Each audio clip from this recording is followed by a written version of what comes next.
All right, then welcome back. Of course, just to give you a reiteration of our breaking news story, the Pretoria Magistrates Court has indeed issued a warrant of arrest out for the Bushiris. That's Shepherd Bushiri as well as his wife Mary. Both of them, of course, escaping then to Malawi, and even this past weekend giving off a press briefing where they issued demands to South Africa and a few of the police as well and investigating officers, detailing their demands before they make any sort of return to face the law here in South Africa. So we'll continue to try and give you the latest on that story as it progresses. But very quickly then, we head on to the market picture. It has been quite topsy-turvy of late, and particularly because the market has been looking towards the US election, of course, which President-elect Joe Biden has taken on quite prodigiously. We saw a return then for the old adage stocks on that front, while the tech counters took a bit of a hit, but then they swiftly returned back into the fray as the market enjoyed quite some positivity on that front as well,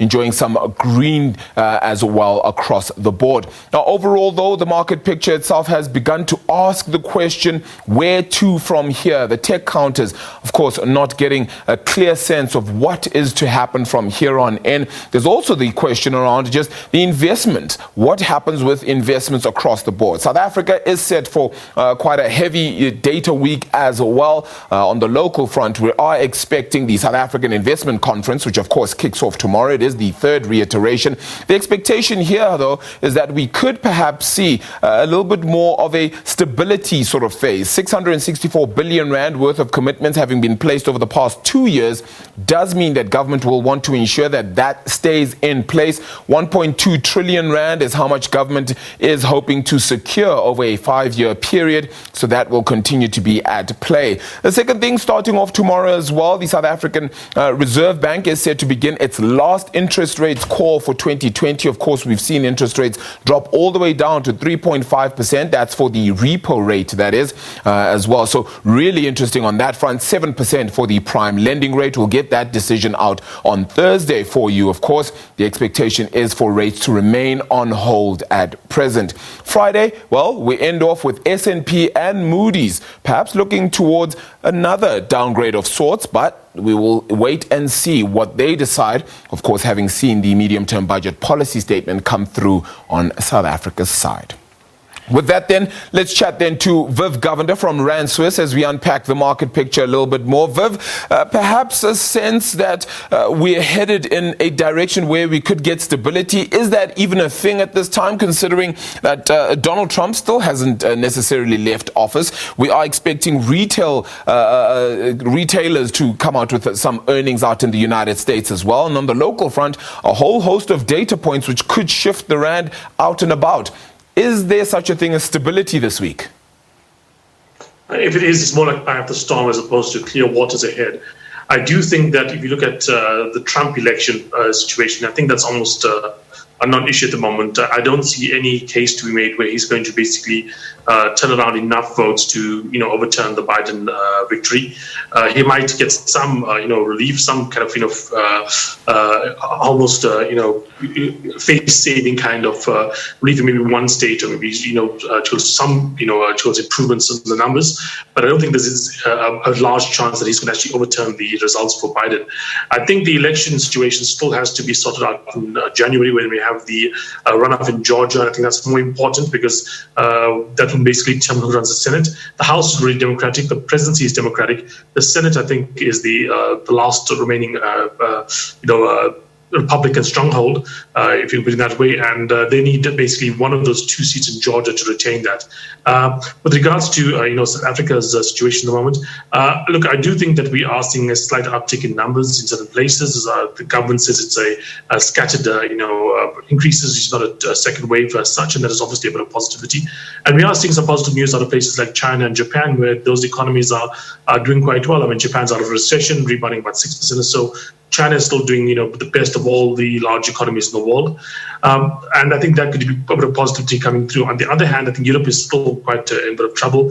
And depending on where your markets are and what you're trying to do at the moment, stability can depend on where you are. But I think in South Africa at the moment, we are not anywhere near that. Yeah, it does get really tough. As you know today, Japan coming up with I think it's 21.4% growth figure that they've kind of put out as well earlier today for that third quarter number. China is expected to continue to increase its third quarter growth number to an even better figure for the fourth quarter.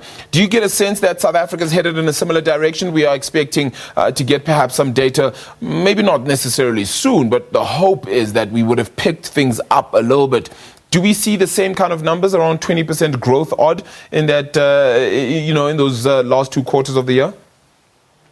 Look, I think Japan has come through the crisis remarkably well, and it's the East Asian countries have done very, very well when it comes to the coronavirus. Whether or not it's a case of cultural practices, willing to use a mask, whether it's a case of the fact that they had better, handling of the disease, or basically the fact that they may have had some immunity because of earlier SARS infections.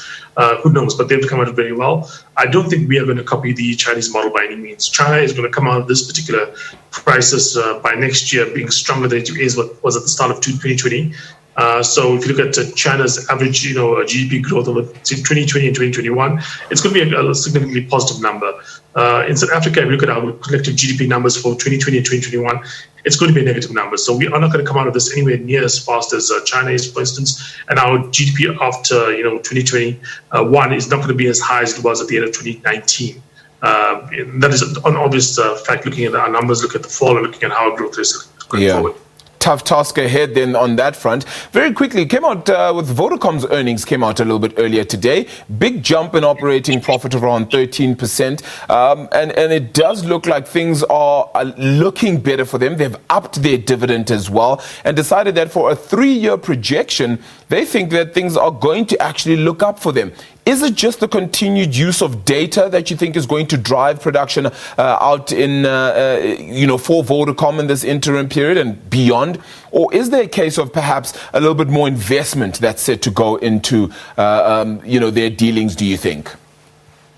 Look, I do think that Vodacom and MTN and all the cell phone providers, you put the Celsius and telecoms there if you wanted to, the smaller providers, they have to change their business model to a certain extent. They've come to a point right now where data is commodified.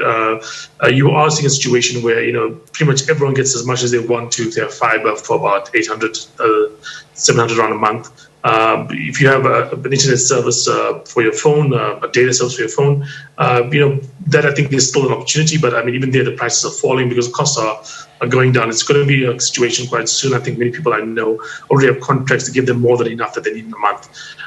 So they have to look at other avenues as well. You can't just be looking at data, looking at phone calls, looking at SMSs as your way forward. I think some of the stuff that Vodacom is doing and MTN is doing around payments, around finance is quite clever. I think that might be a bit of a useful avenue going forward. That could be something in which they can earn, growing revenues. But just trying to focus on the traditional, actual stuff. Even like data is but newer than phone calls. But even that, I think, is something that I don't think can really raise their prices indefinitely into the future.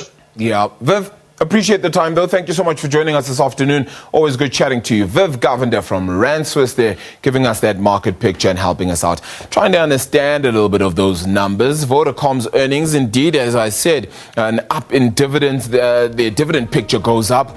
So too then do their revenue picture. Net operating profit looking good. So certainly, even the basis then in which they'll reside their business for the remainder of the interim period does look very good, or the remainder of the year, should I say. So 2020 not looking too bad as more data users came to the fore. I chat to the CEO